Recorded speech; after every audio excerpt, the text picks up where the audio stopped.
₹1 कोटी जास्त खर्च करून महाराजांनी इतका भव्य दिव्य राज्याभिषेकाचा सोहळा का केला असेल ते सांगते.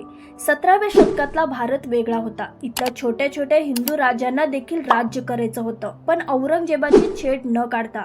कारण आपलेच पंडित सांगायचे की अजून 20,000 वर्ष तरी या देशावर इस्लामचंच राज्य असणार आहे. महाराजांना हा भ्रम तोडायचा होता.